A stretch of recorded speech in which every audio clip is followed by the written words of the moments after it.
Hey guys, this is Frozen Things. Steve's here, and welcome back to another movie review. And with the release of Godzilla X Kong: The New Empire, I'm going to be reviewing the previous MonsterVerse movies leading up to it. Yeah, just like what I did with Ghostbusters just last week. Yeah, now let's do the MonsterVerse. So yeah, first off, let's start off with a film that's actually celebrating its 10th anniversary this year. Yep, it celebrates its 10th anniversary this May.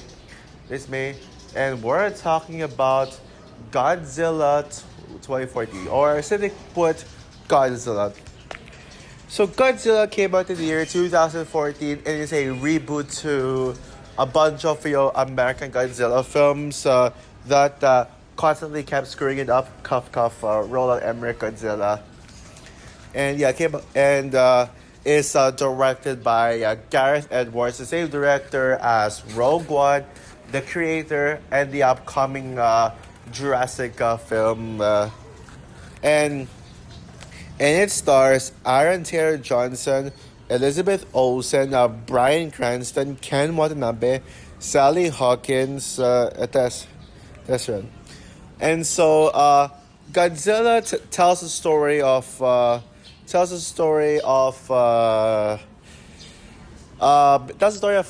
Floyd Brody, played by Aaron Taylor Johnson, a Navy bomb expert who was reunited with his family in San Francisco, although he is forced to go to Japan to help his father Joe Brody, played by Bryan Cranston. And then he, during his mission, he gets swept up in an escalating crisis when an ancient alpha predator named Muto arises to threaten humanity. And then here comes Godzilla to save all the humans from Muto. And yeah, they're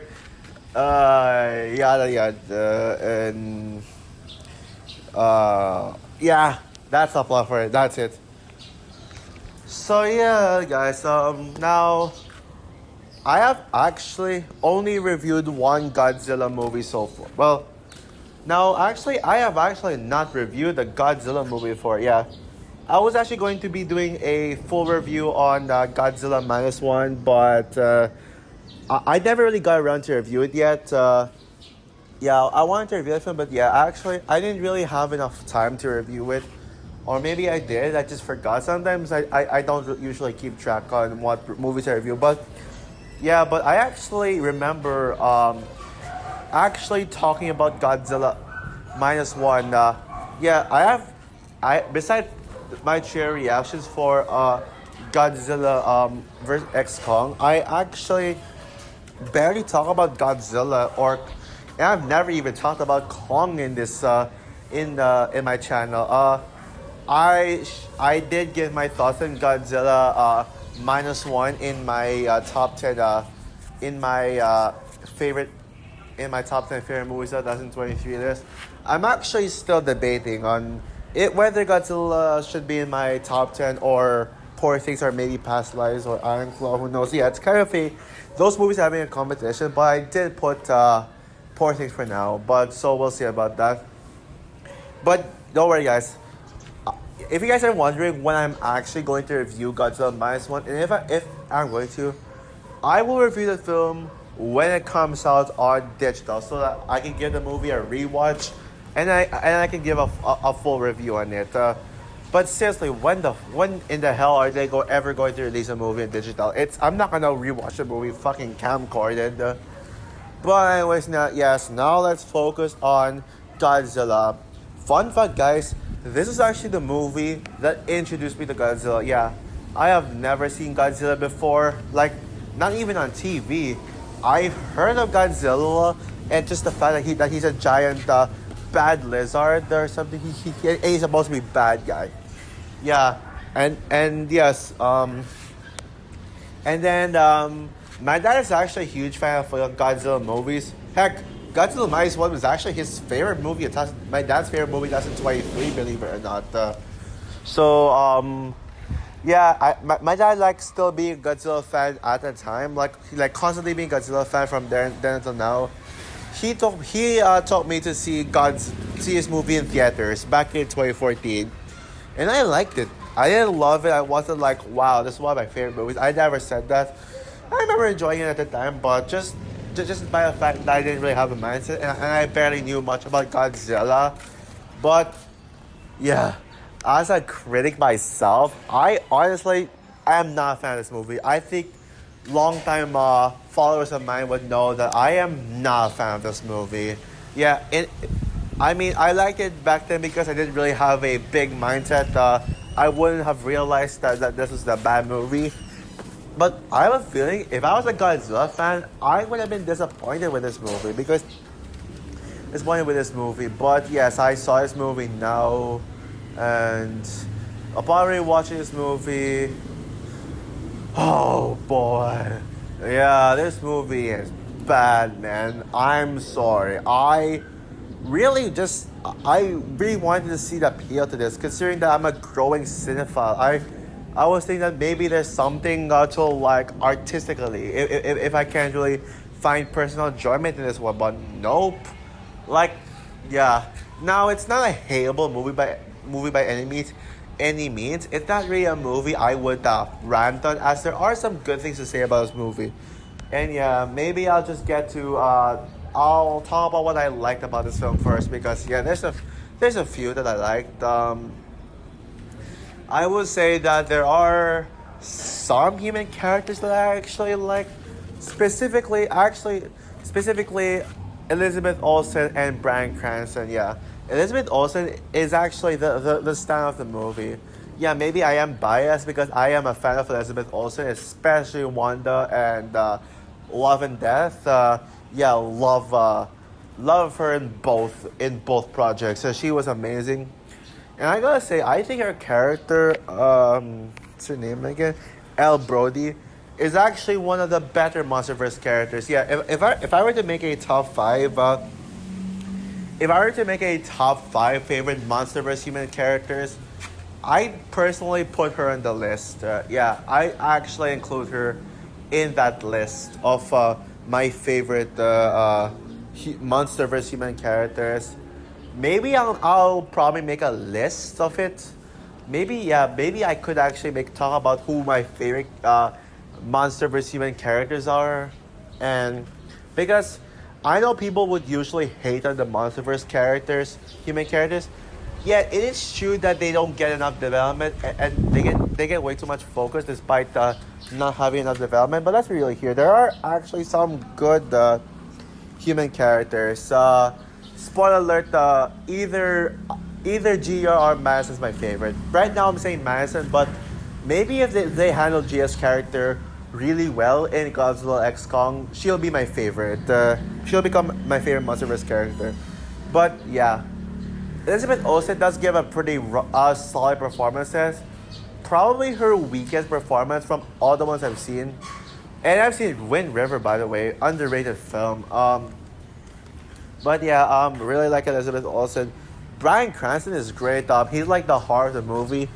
Yeah, it really sucks that he got killed off because let's be real here.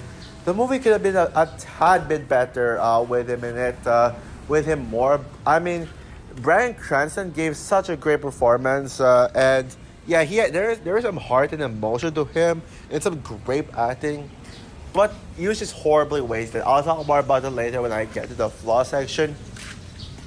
Any scene with Godzilla was great in this one. Any of the bare minimum action scene.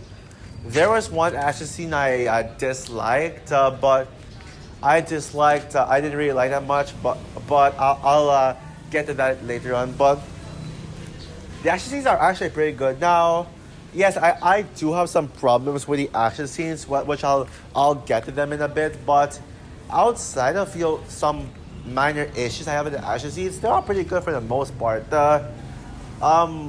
Specifically the fight in the Honolulu, the Hawaii fight is my personal favorite. And the action scenes, yeah, they're not great, but they are just solid. The cinematography is actually the best part of the film, there are actually some great shots in this one. Like, there are actually some great shots. Like, for example, the shots of those men skydiving and with the red smoke. That was some great cinematography there. I like the shot with I like the shot at the airport shot with the all the people just watching Godzilla's walking with only his foot being seen. That was actually, and then explosions and stuff. That's actually a great scene right there. A great cinematography. And I like the shot where when all the humans were evacuating in San Francisco, and then you see Godzilla and Muto fighting, and then the door just closes. This movie had some great cinematography to it. Yeah, CGI is good as well, but I mean of course it is. That's what you expect in a big budget Godzilla movie. So yeah, to summarize it all, I guess two good human characters. Two good human characters. Okay action scenes. Great cinematography, which is the best aspect of the film, and yeah. Oh boy. Now let's get into the flaws of the movie. All the issues I had with this film. And oh boy, there is a lot to say. I mean, honestly, I don't want this to be long, especially when I'm actually going to be having dinner out in like an hour from now, so like less than an hour from now. So, but again, who knows what honest am I going to say? But yeah, let's get it out of the way. I think let's go straight to the elephant in the room. The lack of Godzilla. Oh dear Lord. Yeah, for a movie titled The Godzilla, like there's barely any Godzilla in this movie. Like it's so focused on the human characters. Like, I mean, they're not even good characters. Besides Bryan Cranston and especially Elizabeth Olsen, all the characters in this movie are just one-dimensional and boring. Yeah, Aaron Taylor Johnson as Ford Brody. Yeah. Also, yeah, I will admit though, Aaron Taylor Johnson is actually one of those actors who shows some improvement over the years. Yeah, sure. He started out as a very mediocre actor, playing both Ford Brody in this film and also Quicksilver in Avengers: Age of Ultron. Yes, I do think that as much as I defend Avengers: Age of Ultron, as much as I do think it is a vastly underrated film, I think Quicksilver is my one flaw with the movie. Yeah, I'm not a fan of Quicksilver. Such a wasted character, and Aaron Taylor Johnson just gives such a wasted performance. Yeah, he was so wasted in the MCU.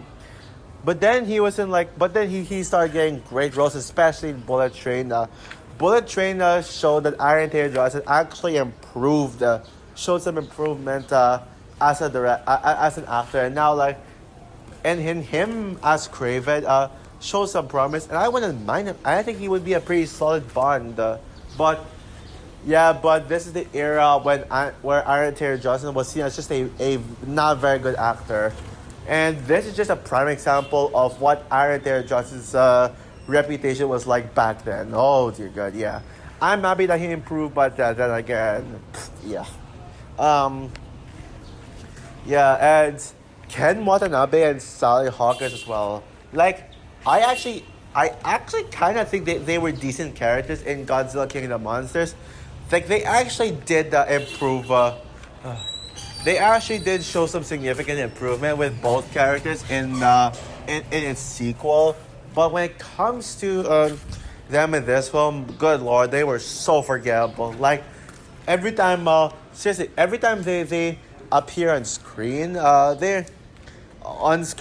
you actually forget that they're even in the film. Like, every time they show, I was like, oh yeah. Like, sometimes I'd always keep thinking that Sally Hawkins' character only appeared in Godzilla King of the Monsters in the when it comes to these Godzilla films in the Monsterverse, and I always forget that she. And then I saw her in this film. I was like, oh yeah, I forgot she's in the film. Yeah, that's how forgettable they were. Yeah, at least they had more time to shine later on, and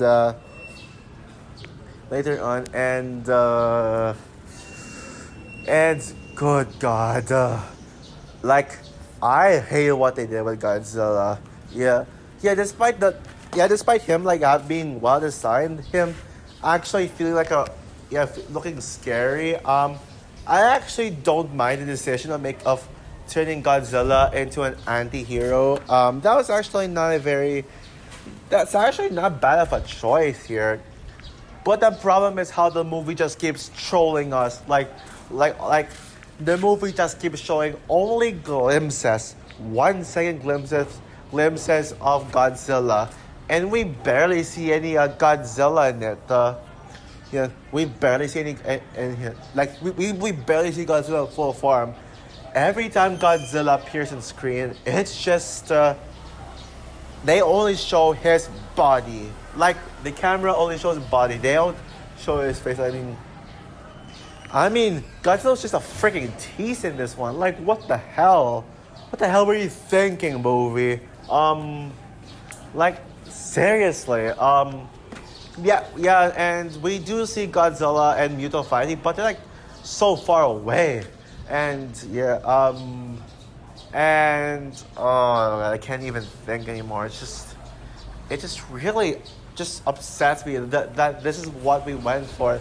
This is the shit we had to face. Just a movie that desperately tries to be so artistic, like it thinks it wants to impress the critics by pissing off the fans. And I'll talk about what people think about this movie later on, because oh god, I got something to say about that. And yeah, and oh boy, let's talk about the final battle. Yes, I see potential there for an epic final battle, but there was one thing that ruined the final battle. It's that the lack of lighting. Like, it is way too dark. And I mean not dark by tone. I mean literally dark. I mean I can't even see shit.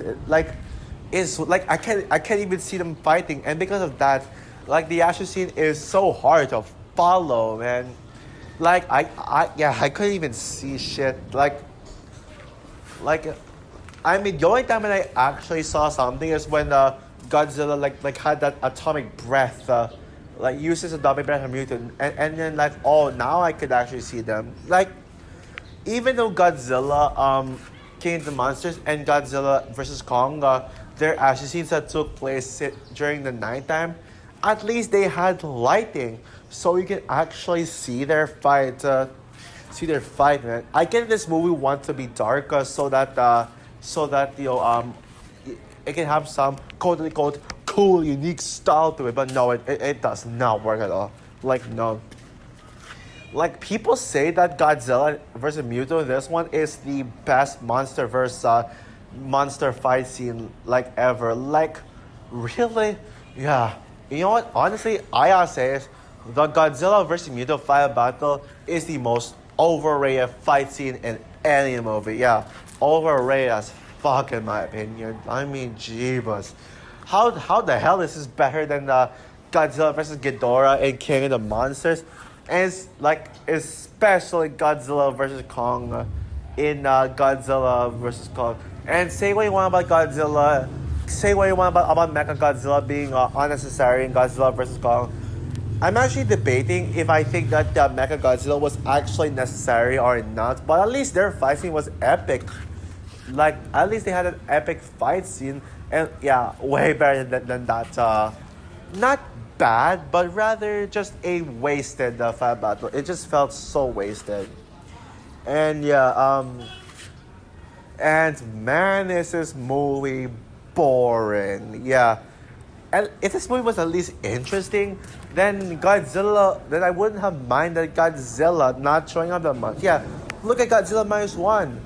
I mean, Godzilla only had 5 scenes in this movie. Yeah, Godzilla did have enough. Godzilla had enough appearances, but the humans actually got more screen time than Godzilla, and but it worked so well because the humans were. I actually cared about the humans. You actually liked them, especially Minami Hanbei's character. Yeah, but this film, two characters is not enough for an entire cast of boring, soulless characters.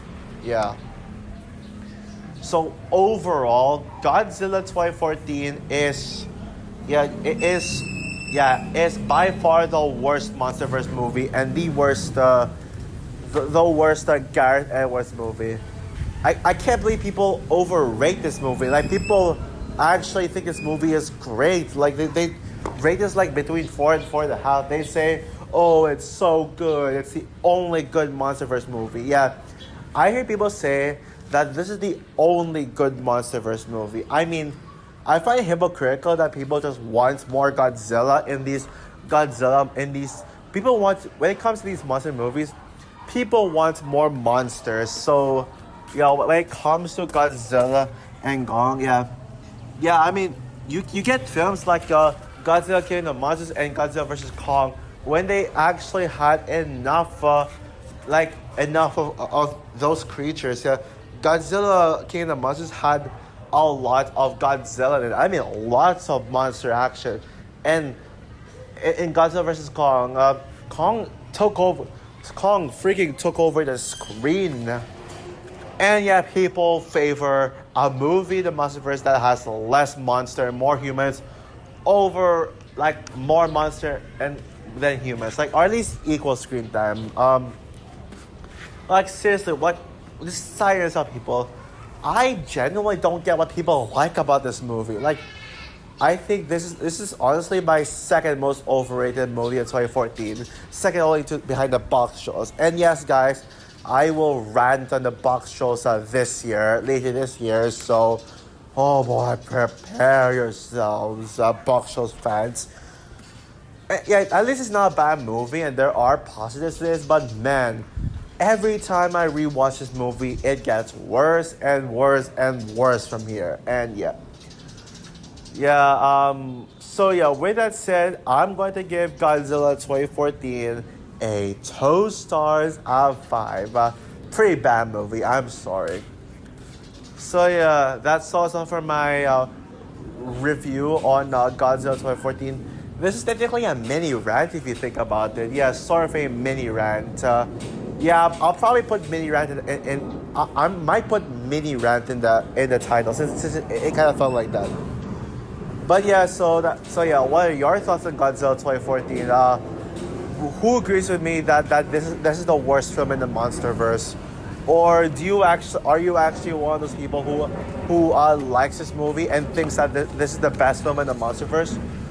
Well, comment down below, like, subscribe, hit the notification bell, and stay tuned for my review on Kong Skull Island, which is only better than this by a hair. But let's see what I think of that film and rewatch. And also stay tuned for the next part of my Frozen Awards. Yes, guys, I recorded my Frozen Awards 2024 now. Let's hope I'll have time to edit that and make it in. So bye, guys.